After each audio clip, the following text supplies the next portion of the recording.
فرمایا وَإِذْ أَخَذَ اللَّهُ مِيثَاقَ النَّبِيِّينَ لَمَا آتَيْتُكُم مِّن كِتَابٍ وَحِکْمَةٍ، سب کہہ دو ماشاءاللہ۔ حق تعالیٰ نے اپنی قدرت کاملہ سے تمام انبیاء علیہ السلام کی ارواح مقدسہ کو جمع فرمایا، اور حق تعالیٰ نے اس عظیم اجتماع سے خطاب کرتے ہوئے فرمایا سبحان اللہ، یہ کتنا عظیم مجمع ہے، انبیاء علیہ السلام کی ارواح مقدسہ، اور اس کے مقرر بھی حق تعالیٰ، اور پھر موضوع شان مصطفیٰ، موضوع بھی کمال کا، خطیب بھی کمال کا، اور مجمع بھی سارا کچھ کمال، اور موضوع بھی کمال کا۔ وَإِذْ أَخَذَ اللَّهُ مِيثَاقَ النَّبِيِّينَ لَمَا آتَيْتُكُم مِّن كِتَابٍ وَحِکْمَةٍ، حق تعالیٰ فرماتے ہیں میرے پیغمبروں، میں تمہیں دنیا میں بھیجنے والا ہوں، اور تمہارے سروں پر نبوت و رسالت کے تاج سجانے والا ہوں۔ تم اپنے اپنے زمانے کے لیے نبی بنائے جاؤ گے، اپنے اپنے وقت میں نبی بنائے جاؤ گے، اور تم پر اس زمانے کے لوگوں کو ایمان لانا ضروری ہے، ان علاقوں کے لوگوں کو ایمان لانا ضروری ہے جن علاقوں کی طرف میں تمہیں بھیجوں گا۔ سب نے عرض کیا الہ العالمین ٹھیک ہے۔ فرمایا پھر اس کے بعد اگلی بات سنو، فرمایا ثم جاءکم رسول، پھر تم سب کے بعد میرا محبوب آئے گا۔ فرمایا آئے گا تو سب کے بعد، مگر اس کا مقام اور مرتبہ یہ ہوگا کہ وہ تم سب کا امام بن کر آئے گا۔ فرمایا میرا محبوب جس دھرتی کے اوپر چلے گا میں اس دھرتی کی قسمیں عرش بری سے اٹھاؤں گا۔ میرے محبوب کے لباس کی ادائیں قرآن کریم کی آیات بن جائیں گی۔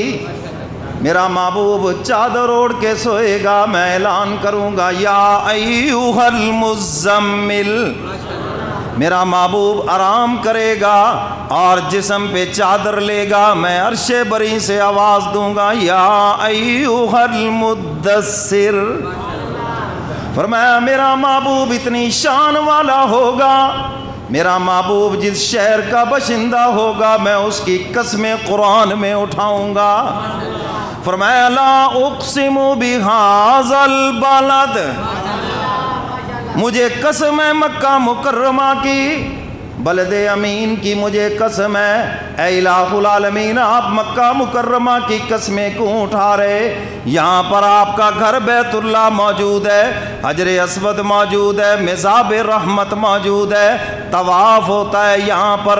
اے الہ العالمین یہاں پر حج اور عمرہ ہوتا ہے، آپ اس لیے مکہ مکرمہ کی قسمیں اٹھا رہے ہیں۔ حق تعالیٰ فرماتے ہیں میں ان چیزوں کی وجہ سے مکہ کی قسمیں نہیں اٹھا رہا، اگر میں نے ان چیزوں کی وجہ سے مکہ کی قسمیں اٹھانا ہوتی میں پہلی کتابیں تورات انجیل زبور میں قسمیں اٹھا دیتا، مگر میں نے ان میں قسمیں نہیں اٹھائی، آج اٹھاتا ہوں اس لیے کہ وَأَنْتَ حِلٌّ بِهَذَا الْبَلَدِ، میں اس لیے مکہ کی قسمیں اٹھا رہا ہوں کہ مکہ کی گلیوں میں مجھے اپنا محبوب چلتا پھرتا نظر آتا ہے۔ حق تعالیٰ فرماتے ہیں میرے پیغمبروں میرا محبوب اتنی شان والا ہوگا، اس کے لباس کی ادائیں قرآن کریم کی آیات بنیں گی۔ میرا محبوب اتنی شان والا ہوگا میں اس کو جو کتاب عطا کروں گا وہ سب کتابوں کی سردار ہے، میں اس کو جو امت عطا کروں گا وہ امت بھی ساری امتوں کی سردار ہے۔ فرمایا میرا محبوب تم سب کے بعد آئے گا، ہاں لیکن شان میں مقام میں سب سے آگے ہوگا، تو مسئلہ حل ہو گیا کہ بعد میں آنے سے شان میں کمی نہیں ہوتی، بعد میں آنے سے شان میں سیدنا علی مرتضیٰ اگر چوتھے خلیفہ ہیں تو شان میں کمی تو نہیں ہے، اللہ اکبر۔ تو میرے محترم سامعین، حضور علیہ الصلاۃ والسلام سب سے بعد میں آئے لیکن شان میں مقام میں سب سے آگے ہیں۔ انبیاء علیہ الصلاۃ والسلام عرض کرتے ہیں الہ العالمین، آپ کا محبوب سب کے بعد آئے گا، ہمارے لیے کیا حکم ہے؟ حق تعالیٰ فرماتے ہیں میرے پیغمبرو، فرمایا لَتُؤْمِنُنَّ بِهِ وَلَتَنْصُرُنَّهُ، جب میرا محبوب آ جائے گا، فرمایا کہ میرے محبوب کی نبوت اور رسالت پر تم سب کو ایمان لانا ضروری ہے۔ تم پر اس زمانے کے لوگوں کو ایمان لانا ضروری ہے، لیکن جب میرا محبوب آ جائے گا تو میرے محبوب کی نبوت و رسالت پر تم نبیوں کو بھی ایمان لانا ضروری ہے۔ حضور علیہ الصلاۃ والسلام تشریف فرما تھے، سیدنا فاروق اعظم رضی اللہ تعالیٰ عنہ تورات کا صفحہ پڑھ رہے ہیں۔ حضور علیہ الصلاۃ والسلام کا چہرے مبارک کا رنگ متغیر ہو گیا، صحابہ نے تشبیہ دی سرخ انار کی طرح سرخ ہو گیا۔ انار کی تاثیر ٹھنڈی ہے، گویا کہ حضور کے غصے میں بھی پیار ہے، باپ کے غصے میں بھی پیار ہے، پیر و مرشد کے غصے میں بھی پیار ہے، اگر کوئی اس کو حقیقت کی نظر سے دیکھے، کوئی نالاکی کی نظر سے دیکھے، نافرمانی کی نظر سے دیکھے یہ اور بات ہے، جو محبت کی نظر سے دیکھے تو اس کے غصے میں بھی پیار ہے۔ تو صحابہ نے تشبیہ انار سے دی، انار کی تاثیر ٹھنڈی ہے۔ ایک صحابی نے سیدنا فاروق اعظم سے کہا دیکھ نہیں رہے حضور کس قدر ناراض ہو رہے ہیں، جلدی سے تورات کا صفحہ بند کر دیا اور عرض کیا اللہ کے محبوب میں تو اس لیے پڑھ رہا ہوں، میں دیکھنا چاہتا ہوں کون سی چیزیں اسلام کی ان سے ملتی ہیں۔